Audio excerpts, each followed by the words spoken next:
마태복음 11장 1절에서 30절 말씀입니다. 예수께서 12제자에게 명하기를 마치시고 이에 그들의 여러 동네에서 가르치시며 전도하시려고 거기를 떠나가시니라.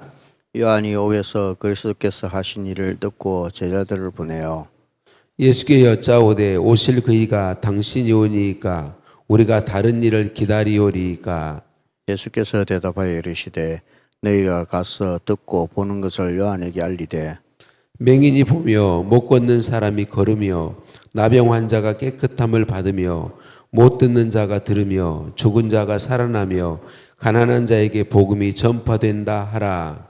누구든지 나로 말미암아 실족하지 아니하는 자는 복이 있도다 하시니라. 그들이 떠나매 예수께서 무리에게 요한에 대하여 말씀하시되 너희가 무엇을 보려고 광야에 나갔더냐? 바람에 흔들리는 갈대냐? 그러면 너희가 무엇을 보려고 나갔더냐?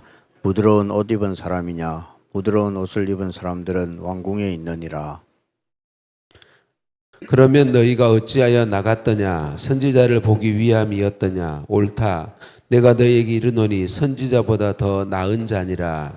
기록된 바 보라 내가 내 사자들을 내 앞에 보내노니 그가 내 길을 내 앞에서 준비하리라 하신 것이 이 사람에 대한 말씀이니라.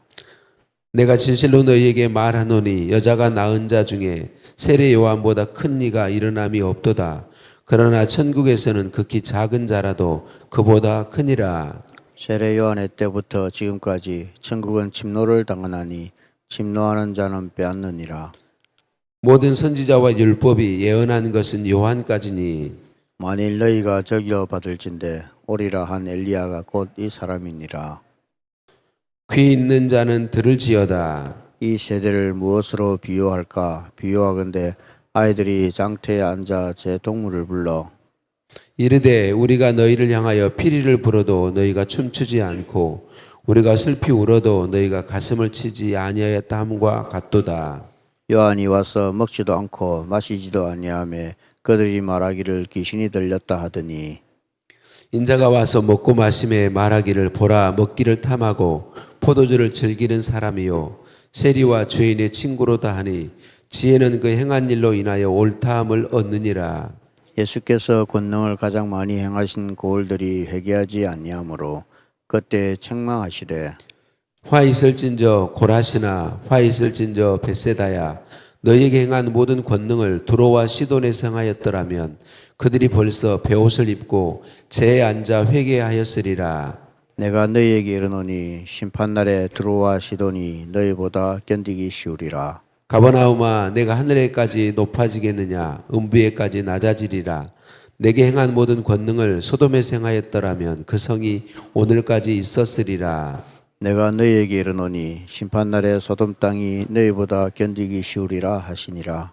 그때 예수께서 대답하여 이르시되 천지의 주제이신 아버지여 이것을 지혜롭고 슬기 있는 자들에게는 숨기시고 어린 아이들에게는 나타내심을 감사하나이다. 옳소이다. 이렇게 된 것이 아버지의 뜻이니이다. 내 아버지께서 모든 것을 내게 주셨으니 아버지 외에는 아들을 아는 자가 없고 아들과 또 아들의 소원대로 계시를 받는 자 외에는 아버지를 아는 자가 없느니라. 수고하고 무거운 짐진 자들아 다 내게로 오라. 내가 너희를 쉬게 하리라. 나는 마음이 온유하고 겸손하니 나의 멍에를 메고 내게 배우라. 그리하면 너희 마음이 쉼을 얻으리니. 이는 내 멍에는 쉽고 내 짐은 가벼움이라 하시니라. 아멘. 인사 나누십니다. 사랑을 축복합니다. 사랑을 축복합니다. 할렐루야. 우리를 사랑하신 하나님께 찬양과 감사를 올려드립니다. 감옥에 갇혀있는 세례 요한이 제자들을 보내어 예수님께 묻죠. 오실 그분이 당신입니까? 아니면 우리가 다른 분을 또 기다려야 합니까? 라고 묻습니다. 왜 세례 요한이 이렇게 묻습니까?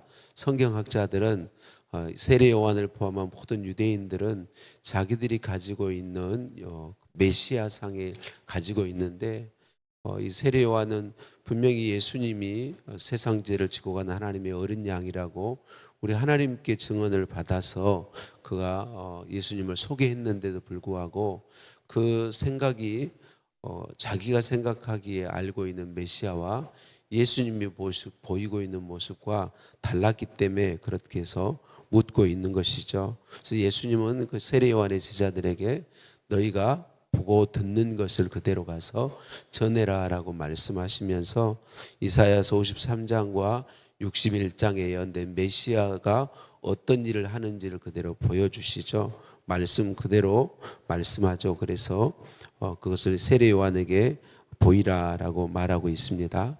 여러 번 말씀드렸는데 여러분, 우리의 신앙은 기록해 주신 말씀인 성경에 우리의 신앙의 기초를 두어야 합니다.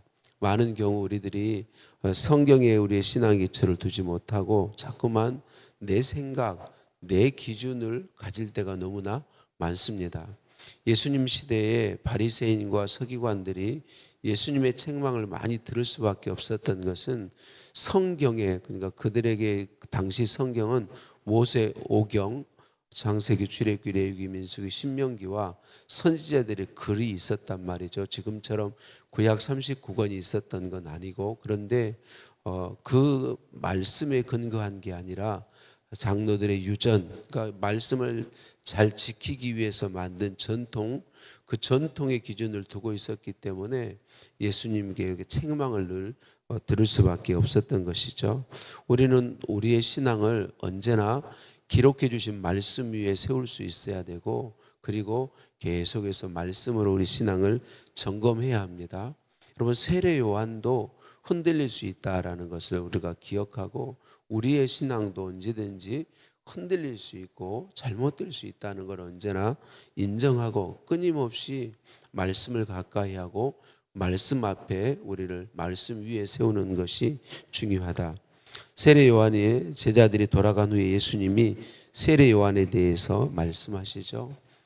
선지자보다 더 큰 자이고 예수님의 길을 예비한 광야에서 외치는 자의 소리고 여자가 낳은 자 중에 가장 큰 자며 오리라한 엘리야다, 그렇게 예수님이 말씀해 줍니다. 세례 요한은 참으로 하나님 앞에 충성된 그런 삶을 산 사람이죠. 세례 요한은 당시 엄청난 인기가 있었던 사람입니다. 많은 유대인들이 당신이 그 메시아가 아니냐, 하나님이 보내시겠다고 하는 그 구원자, 그 사람이 당신이 아니냐, 그리고 굉장히 많은 사람들이 따랐는데 세례 요한은 그렇지 않다. 나는 그분이 아니고 그분의 길을 준비하는 사람일 뿐이다. 나는 그분의 신방끈을 풀기도 감당할 수 없는 자이다라고 분명하게 고백했습니다. 여러분, 우리 사람들은 누구나 다 똑같습니다. 늘 말씀드리지만 우리 사람은 저와 여러분을 포함해서 내가 나타나는 걸 좋아해요. 내가 드러나는 걸 좋아합니다. 내가 내 이름이 나는 걸 다 좋아하게 돼 있어요. 그런데 그런 조건이 다 주어졌음에도 불구하고 세례 요한은 끝까지 자기가 아닌 예수 그리스도를 나타내고 그분 하나님의 뜻에 온전히 순종하고 있는 것을 볼 수 있습니다. 그 세례 요한을 예수님은 알고 인정해 주고 계시죠. 사랑하는 성도님들, 우리 하나님이 아시는 게 가장 중요합니다. 하나님이 인정해 주시는 게 복된 것입니다. 오늘도 우리 안에서 일어나는 욕심들을 이겨내십시다. 사람들이 알아주길 원하고 사람들에게 인정받기를 원하고 사람들에게 내 이름이 나타나기를 원하는 욕심을 이겨내십시다. 하나님이 아시면 만족한 것입니다. 우리 하나님이 아시면 상으로 갚아주실 것입니다.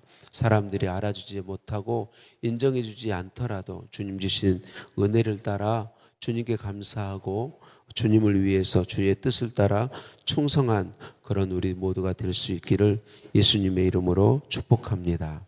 예수님이 세례 요한에 말씀하시면서 세례 요한이 여자가 낳은 자 중에 가장 큰 자이지만 그러나 천국에서는 지극히 작은 자도 세례 요한보다 크다, 이렇게 표현하고 있습니다. 이런 말씀들이 우리에게 쉽지 않은 말씀이지만 또 들어서 알고 있기도 하죠. 여기서는 천국에서 우리가 세례 요한보다 높거나 뭐 큰 상을 받는다, 이런 의미의 말씀이 절대로 아닙니다. 예수 그리스도를 기준으로 해서 하시는 말씀입니다. 구약 구약의 사람을 누구까지 말하냐면 세례 요한까지 구약의 사람이다, 그렇게 이야기합니다. 그러니까 구약의 사람들로 보면 예수 그리스도를 아는 것에 대해서 가장 잘 아는 사람이 누구냐면 세례 요한입니다. 예수님을 보았으니까. 그런데 세례 요한 이후에 예수님을 기준으로 해서 보면 신약시대 사람들, 복음시대 사람들, 우리들이 세례 요한보다 훨씬 예수님을 더 잘 압니다. 세례 요한은 세상 죄를 지고 간 하나님의 어린 양이라고 하나님의 말씀을 통해서 예수님을 증언했지만, 그 세상 죄를 지고 가는 하나님의 어린 양이 어떤 일을 하실지는 모르는 거죠. 근데 우리는 알잖아요. 하나님이신 그분이 우리의 죄를 대속에서 지시고 십자가에 죽으시고 부활하심으로 우리의 구원을 이루셨고, 우리의 구원자가 되셨고 하나님이심을 분명히 나타내 보이셨다.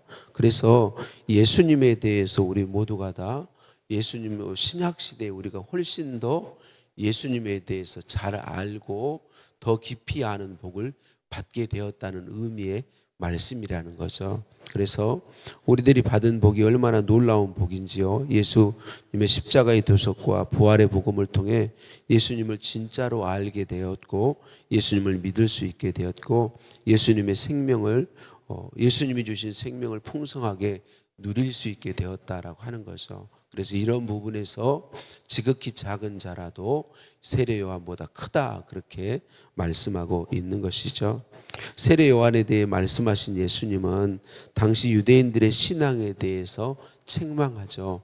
세례 요한의 방식도 거부하고 예수님의 방식도 거부하는 것에 대해서 책망합니다. 우리는 전통적으로 해석을 예수님께서 시장터에서 놀이하고 노는 아이들을 비유로 들죠. 장례식 놀이를 하다가 결혼식 놀이를 해서 이 반응에 대해서 울라고 해도 울지도 않고, 또 노래 부르라고 해도 노래 기뻐하라고 해도 하지 않는 이것에 대해서 우리가 반응을 얘기하는데, 로이드 존스 목사님은 이렇게 얘기합니다. 예수님이 주신 비유의 핵심은 그 놀이를 요구하는 아이에 있다는 거죠. 많은 아이들이 있는데 한 아이가 놀이를 요구한다는 거죠. 장례식 놀이를 해라, 자기 마음대로.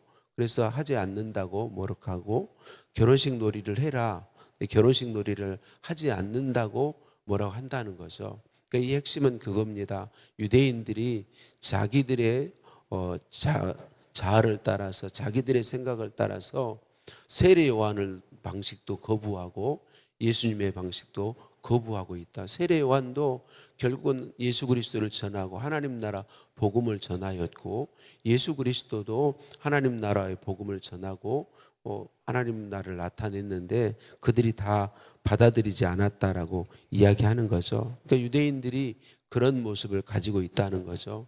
이렇게 해도 자기들의 생각을 고집하면서 이렇게 해도 받아들이지 않고 저렇게 해도 받아들이지 않는 것이다. 로이드 존스 목사님은 그렇게 얘기합니다. 그래서 여기서도 다시 한번 자아의 신앙이 아니라 하나님의 말씀에 근거한 신앙을 가져야 되는 걸 강조하시는 말씀이다. 진짜로 여러 번 말씀드리는데, 유대인들이 진짜 성경을 바르게 알았다면, 율법에 포함된 하나님의 마음을 진짜 알았다면 예수 그리스도를 거부할 수가 없는 거죠. 예수 그리스도를 믿지 않을 수 없는 거죠. 그런데 그들이 거부할 수밖에 없었던 것은 하나님의 말씀을 바르게 알고 한 것이 아니라 그들이 가진 전통을 따라서 올바르지 않은 것에 서 있었다는 거죠. 그래서 다시 한번 우리의 신앙을 하나님의 말씀에 세우는 것이 너무 중요하다는 걸 기억해야겠습니다. 예수님이 큰 권능을 보여주셨음에도 회개하지 않는 고울들을 책망하시죠. 고라신과 벳세다와 가버나움에 대해서 책망하시죠. 말씀하신 것처럼 예수님이 이 큰 권능들이라는 건 표적들입니다. 표적. 예수님이 메시아인 표적, 예수님이 그리스도인 표적, 예수님이 하나님이 보내신 자라고 하는 표적, 그 표적을 많이 행했는데도 회개하지 않는 거죠. 예수님을 믿지 않는 거죠. 그래서 예수님께서 말씀하시죠. 드로와 시돈보다 더 더 악한 도시들이고 심판 임할 때에 소돔 성보다 더 악한 것이다 라고 그렇게 말씀하시죠. 예수님이 전파하신 천국 복음과 많은 기적과 능력을 체험했음에도 회개하지 않는 것에 대해서 예수님이 책망하고 있는 것이죠. 이유가 뭐라고 말씀합니까? 그 뒤에 이어서 예수님이 말씀하시죠. 이것을 지혜롭고 슬기롭던 사람들에게는 숨기시고 어린아이와 같은 사람들에게는 나타내심을 감사하나이다. 이 지혜롭고 슬기롭게 여기는 사람들이 뭐예요? 자기들이 지혜로운 사람들이라고 생각하고 예수님을 받아들이지 않는 사람들을 가리키죠. 어린아이와 같은 사람은 뭘 말합니까? 자신이 어리석고 연약한 사람임을 인정하고 하나님의 은혜를 구하는 사람들이죠. 하나님의 은혜가 필요합니다. 이런 사람들에게 나타내셨다라고 하는 거죠. 이런 사람들은 말씀을 잘 받을 수밖에 없고 예수 그리스도를 구주 되심을 알고 영접하고 믿고 따르고 순종하게 되어 있다라고 말씀하고 있습니다. 이런 어린아이와 같은 사람들은 자신이 수고롭고 무거운 짐진 자라는 걸 인정하는 사람들이죠. 그래서 예수님이 모든 사람에 대해서 말씀하시지만 그들에 대해서 말씀하십니다. 수고하고 무거운 짐진 자들아 다 내게로 오라. 내가 너희를 쉬게 하리라. 내 짐은 가볍고 내 멍에는 쉽고 내 짐은 가벼움으로 내 멍에를 메고 내 짐을 지라고 예수님이 내게 배우라고 말씀하시죠. 여기서 여러분 우리가 멍에를 기억할 때 우리 예수님의 멍에는 우리만 지도록 하지 않습니다. 이스라엘의 쟁기는요, 소가 한 마리만 쟁기를 하는 게 아닙니다. 두 마리 소가 결이 지어서 쟁기질을 합니다. 처음 쟁기질을 시작하는 소가 쟁기질할 때 아주 능숙하게 오랜 동안 쟁기질을 해서 자라는 소와 함께 결의를 지어서 시작하게 한답니다. 그러면 처음 쟁기질을 시작하는 소는 힘도 쓸 줄 모르고 어떻게 할지 모르는데 능숙한 소가 자기가 힘을 다 발휘해서 이 연약한 소를 이끌어서 쟁기질을 잘하게 한다는 거죠. 예수님의 멍에를 우리가 메라라고 말씀하시는 것은 너 혼자 메라라고 말씀하시는 게 아니고 예수님이 우리와 함께 멍에를 매주시고 하나님 기뻐하시는 삶으로 우리를 인도해 주신다라고 하는 거죠. 사랑하는 성도님들, 우리가 하나님 말씀대로 사는 게 복인데 저와 여러분이 연약해서 어렵게 느끼고 힘들게 느끼고 버거워할 때가 있습니다. 그때마다 기억하십시다. 우리 주님은 우리에게 말씀하시고 너 혼자 네 힘으로 말씀을 지켜 살아라라고 말씀하시지 않습니다. 우리 주님은 나와 함께 하셔서 나와 함께 가자, 나와 함께 이 일을 해 나가자, 나와 함께 이 말씀을 지켜 나가자. 우리 주님이 언제나 우리와 함께 하셔서 나를 붙드셔서 말씀을 지키도록 하나님 기뻐하시는 삶을 살도록 부딪혀오는 어려운 시련과 환난을 믿음의 방법으로 대처해 나가도록 주님이 함께 하셔서 함께 멍에를 매주신다는 사실을 기억하십시다. 그래서 오늘도 그 주님을 의지하고 좀 우리가 힘들게 다가오는 어려움과 또 힘들게 여겨지는 말씀일지라도 주님 의지하고 믿음의 방법으로 순종의 길로 나아가는 우리 이 시기를 예수님의 이름으로 축복합니다. 주님 감사합니다. 예수님을 알고 믿는 복을 주시니 감사합니다. 예수님을 날마다 더 알아가게 하옵소서. 우리의 신앙이 기록하여 주신 말씀을 기준으로 하여 서게 하시고 성장하게 하여 주옵소서. 내 생각과 고집을 꺾게 하여 주옵소서. 말씀의 의미를 바르게 알고 예수님께 온전히 순종하는 저희이기를 소원합니다. 나와 함께 멍에를 매주시고 짐을 함께 져주시는 예수님 찬양합니다. 예수님 의지하여 믿음의 길로 나아가게 하옵소서. 예수님의 이름으로 기도드립니다. 아멘. 하늘에 계신 우리 아버지, 아버지의 이름을 거룩하게 하시며 아버지의 나라가 오게 하시며 아버지의 뜻이 하늘에서와 같이 땅에서도 이루어지게 하소서. 오늘 우리에게 일용할 양식을 주시고 우리가 우리에게 잘못한 사람을 용서해 준 것 같이 우리 죄를 용서하여 주시고 우리를 시험에 빠지지 않게 하시고 악에서 구하소서. 나라와 권능과 영광이 영원히 아버지의 것입니다. 아멘.